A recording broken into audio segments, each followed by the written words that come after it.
Fala galera, mais um vídeo aqui analisando os jogos da rodada. A gente vai falar dos jogos da Champions League, Libertadores, Recopa, Copa do Brasil, Campeonato Paulista e Campeonato Mineiro. E é isso, bora lá para mais um vídeo, bora lá para mais uma rodada. Vamos começar falando da Champions League, vamos começar falando de Liverpool e Real Madrid. Antes de falar desse jogo, vamos falar como é que foi a campanha de cada time na fase de grupos. Na fase de grupos, o Liverpool passou em segundo no grupo A, grupo que tinha o Napoli, o Ajax e o Rangers. Classificou com 5 vitórias e uma derrota, ficou com o mesmo número de pontos do Napoli, só que classificou em segundo pelo saldo de gols. Já o Real Madrid, por sua vez, classificou em primeiro no grupo F, grupo que tinha o RB Leipzig, o Celtic e o Shakhtar Donetsk. Classificou com 4 vitórias, uma derrota e um empate. O Real Madrid chega para essa partida 4 jogos sem saber o que é uma derrota. Tenta manter uma invencibilidade contra o Liverpool, não perde do Liverpool em jogos de Champions desde 2009. Meu palpite para esse jogo, vamos lá. Para o Liverpool é um jogo que é como se fosse uma revanche, porque vamos lá, foi eliminado nas quartas de final em 2021, perdeu a final do ano passado para o Real Madrid. Eu acho que vai ser aquele jogo assim, como o Liverpool ainda está começando a se encontrar na temporada e o Real Madrid ainda está tentando encontrar o seu melhor futebol, eu não consigo enxergar um dos dois times saindo com a vantagem nesse primeiro jogo. Eu vou num empate, eu vou de 1-1. Agora vamos falar de Frankfurt e Napoli. O Frankfurt na fase de grupos passou em segundo no grupo D, grupo que tinha o Tottenham, o Sporting e o Olympique Marselha. Já o Napoli passou em primeiro no grupo A, grupo que tinha o Liverpool, o Ajax e o Rangers. O Frankfurt na fase de grupos teve 3 vitórias, 2 derrotas e um empate. Já o Napoli, por sua vez, na fase de grupos teve 5 vitórias e uma derrota. Terminou com o mesmo número de pontos do Liverpool, mas classificou em primeiro pelo saldo de gols. O Frankfurt que não joga uma fase final de Champions League desde 1960. Já o Napoli não joga uma fase final de Champions desde 2020. O Napoli que chega para essa partida 8 jogos sem saber o que é uma derrota. Vamos lá, meu palpite para esse jogo, vamos lá. O Napoli tá voando nessa temporada, é verdade. Mas como o Frankfurt ainda não perdeu nenhum jogo em casa desde que voltou da parada para a Copa ganhando todos os jogos, eu vou apostar no fator casa para esse primeiro jogo. Eu vou de 2-1 para o Frankfurt. Agora vamos falar de RB Leipzig e Manchester City. O RB Leipzig na fase de grupos passou em segundo no grupo F, grupo que tinha o Real Madrid, o Shakhtar Donetsk e o Celtic. Já o Manchester City, por sua vez, passou em primeiro no grupo G, grupo que tinha o Borussia Dortmund, o Sevilla e o Copenhague. E o RB Leipzig na fase de grupos teve a campanha de 4 vitórias e 2 derrotas. Já o Manchester City, por sua vez, teve 4 vitórias e 2 empates. O Manchester City que chega para essa partida 3 jogos sem saber como uma derrota. Meu palpite para esse jogo, vamos lá. O Manchester City é um time que sabe jogar muito bem fora de casa, e o RB Leipzig dentro de casa é um time 8-80, uma hora empata, uma hora perde, uma hora ganha, é um time que oscila muito jogando em casa. Eu vou numa boa vitória do Manchester City para esse primeiro jogo, eu vou de 3-1 para o Manchester City. Agora vamos falar de Inter de Milão e Porto. A Inter de Milão na fase de grupos passou em segunda no grupo C, grupo que tinha o Bayern de Munique, o Barcelona e o Vitória Pilsen. Já o Porto, por sua vez, passou em primeiro no grupo B, grupo que tinha o Bruges, o Atlético de Madrid e o Bayer Leverkusen.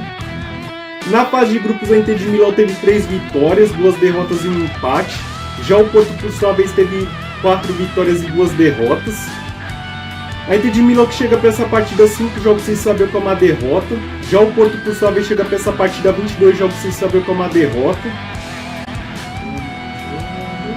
Esse jogo, vamos lá. Apesar do Porto estar pelo menos 3 meses sem saber o que é uma derrota, a Inter de Milão é um time muito forte jogando dentro do Giuseppe Meazza. Eu acho que tem tudo para fazer a vantagem nesse primeiro jogo. Eu vou de 2-1 para a Inter de Milão. Agora vamos falar da Libertadores, vamos começar falando de Carabobo e Atlético Mineiro. Antes de falar do jogo, vamos começar falando como é que foi cada time na última Liga Nacional e as contratações feitas para essa Libertadores, beleza? O Carabobo na última temporada terminou em terceiro no Campeonato Venezuelano, já o Atlético Mineiro terminou em sétimo no Campeonato Brasileiro. O Atlético Mineiro que para essa Libertadores teve 10 contratações e 34 saídas. Já o Carabobo, por sua vez, teve 10 contratações e 5 saídas. O Carabobo que veio para sua 4ª participação na Libertadores. A última vez que o Carabobo participou de uma Libertadores foi em 2020. Já o Atlético Mineiro chega para sua 13ª participação, sendo a 3ª consecutiva. Os dois times que ainda estão invictos em 2023, ainda não perderam nenhum jogo. Vamos lá, não palpite para esse jogo, vamos lá.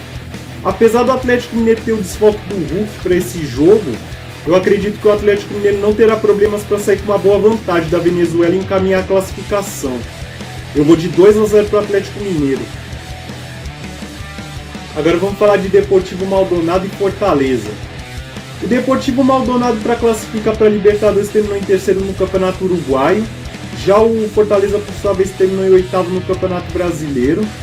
O Deportivo Maldonado que vai fazer o seu jogo de estreia numa Libertadores. Essa é a primeira participação do Deportivo Maldonado na competição. Já o Fortaleza chega para sua 2ª participação numa Libertadores. A primeira foi no ano passado. O Deportivo Maldonado que para essa temporada teve 7 contratações e 7 saídas para a disputa da Libertadores. Já o Fortaleza teve 10 contratações e 12 saídas. O Deportivo Maldonado que ainda não perdeu nesse ano de 2023. Vamos lá, meu palpite para esse jogo, vamos lá. Como são dois times que ainda estão em início de temporada, tem a mesma quantidade de jogos e são dois times que ainda estão tentando se encontrar na temporada e ainda estão tentando achar o seu melhor futebol até a estreia na Libertadores, eu acho que vai ser um jogo cravado, um jogo estudado e que tudo vai ficar para a partida de volta no Castelão. Eu vou de 1-1. Agora vamos falar da final da Recopa Sul-Americana, vamos falar de Independiente Del Valle e Flamengo. O Del Valle que para classificar para essa Recopa foi campeão da Sul-Americana no passado contra o São Paulo. Já o Flamengo, por sua vez, para classificar para essa Recopa teve que ser campeão da Libertadores ano passado contra o Atlético Paranaense. Os dois times que chegam para a sua 2ª participação na Recopa, os dois que vão reeditar a final de 2020, onde o Flamengo levou a melhor. O Flamengo tem o seu 2º título na competição, já o Del Valle tem um título que seria inédito. Esse jogo, vamos lá. Apesar do primeiro jogo ser em Quito e ser na altitude, eu acho que tem um ponto que pode beneficiar o Flamengo, que seria o seguinte. O Del Valle, ele começou a temporada de 2023 no último fim de semana, na final da Supercopa do Equador, onde ele foi campeão. Já o Flamengo, desde janeiro, vem tendo uma sequência de jogos. Eu acho que pelo Del Valle ter começado a temporada no futebol equatoriano só nesse fim de semana, eu acho que isso é um ponto que pode beneficiar o Flamengo nesse primeiro jogo, porque pela questão do Del Valle estar reencontrando o ritmo de jogo, está tentando buscar o seu entrosamento, eu acho que é um ponto que pode ser benéfico para o Flamengo, mesmo o Flamengo não jogando um bom futebol nesse início de temporada. Eu vou de 2-1 para o Flamengo nesse primeiro jogo. Agora vamos falar da Copa do Brasil, vamos começar falando de Ceilândia e Santos. Antes de falar desse jogo, vamos falar como é que foi a temporada de 2022 dos dois times na Copa do Brasil. O Ceilândia na edição de 2022 ficou na 3ª fase, onde foi eliminado por Botafogo, inclusive conseguindo seu melhor resultado na competição. Já o Santos, por sua vez, na edição de 2022 parou nas 8º, onde foi eliminado por Corinthians. O Ceilândia que tenta pela 3ª vez na sua história chegar numa 2ª fase de Copa do Brasil. Já o Santos tenta evitar de ficar pela 2ª vez na primeira fase de uma Copa do Brasil. A única vez que o Santos ficou na primeira fase de uma Copa do Brasil foi em 96. O Ceilândia que chega para essa partida 5 jogos sem saber que é uma derrota. Já o Santos tenta sua primeira vitória fora de casa na temporada. Esse jogo, vamos lá. Eu me arrisco a dizer que dos times considerados grandes que vão estrear na primeira fase da Copa do Brasil, o Santos foi um dos que pegou o adversário mais difícil, assim, junto com o Grêmio que vai pegar o Campinense na semana que vem.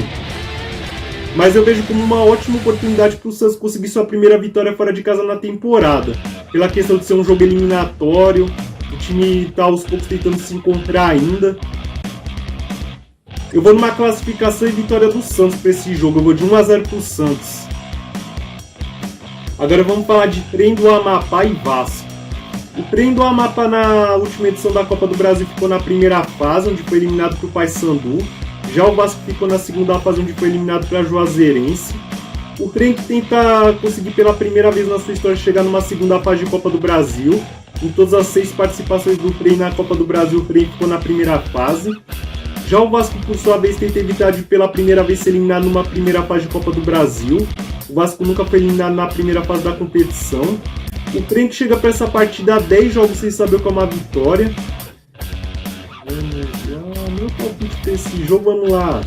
Eu me arrisco a dizer que o Vasco pegou em tese o adversário mais fácil dessa primeira fase da Copa do Brasil, porque pega um time que não vence há 10 jogos, é o time considerado mais fraco dessa primeira fase, não vence uma partida há 8 meses, vem de eliminação na Copa Verde no fim de semana. Eu acho que é um jogo pro Vasco não só vencer, mas golear e jogar um bom futebol. E ainda passar um carro em cima do trem. Eu vou de 3-0 pro Vasco. Agora vamos falar do Campeonato Paulista, vamos começar falando de São Bento e São Paulo. O São Bento no seu último jogo no Campeonato Paulista perdeu do Botafogo de Ribeirão Preto. Já o São Paulo, por sua vez, no seu último jogo no Campeonato Paulista ganhou da Inter de Limeira. O São Paulo que tenta uma vitória para aumentar sua vantagem na liderança do grupo B. Já o São Bento tenta uma vitória para se manter na zona de classificação do grupo C. O São Bento que tenta voltar a vencer uma partida depois de 5 jogos. Já o São Paulo tenta quebrar um tabu. O São Paulo não ganha do São Bento jogando em Sorocaba desde 88. Meu palpite para esse jogo, vamos lá. Sempre é difícil jogar contra o São Bento lá em Sorocaba, mas apesar do São Paulo ter chance de poupar alguns titulares para esse jogo, eu acho que o São Paulo consegue sair com os 3 pontos e quebrar esse tabu contra o São Bento lá em Sorocaba. Eu vou de 2-1 pro São Paulo. Agora vamos falar de Palmeiras e Bragantino. O Palmeiras no seu último jogo no Campeonato Paulista empatou um clássico contra o Corinthians. Já o Bragantino, por sua vez, no seu último jogo no Campeonato Paulista perdeu para o Água Santa. O Palmeiras que já está classificado para as quartas de final do Campeonato Paulista, tenta uma vitória para já confirmar o primeiro lugar do grupo D. Já o Bragantino que está em segundo no grupo A tenta uma vitória para aumentar um pouco a sua vantagem com relação aos times que estão fora da zona de classificação. O Palmeiras que é o único invicto até agora nesse Campeonato Paulista.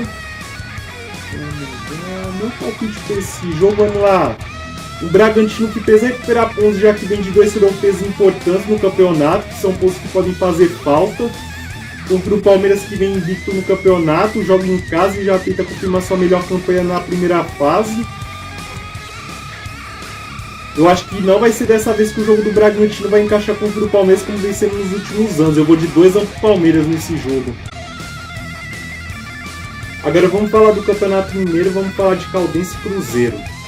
A Caldense no seu último jogo no Campeonato Mineiro perdeu do Atlético Clube. Já o Cruzeiro, por sua vez, no seu último jogo no Campeonato Mineiro ganhou do Vila Nova.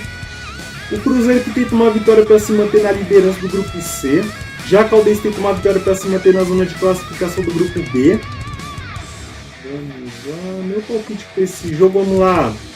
Como o Cruzeiro é um time que ainda está tentando se encontrar no campeonato estadual e a Caldense atravessa aquela fase de oscilação, que é normal no início de temporada, eu vejo um jogo para empate, eu vou de 1-1. Bom, falamos da Champions League, Libertadores, Recopa, Copa do Brasil, Campeonato Paulista, Campeonato Mineiro, deixem meus palpites. Espero que vocês deixem os palpites de vocês nos comentários. E antes de terminar, agradecer como sempre a quem está se inscrevendo, deixando o like, compartilhando, comentando.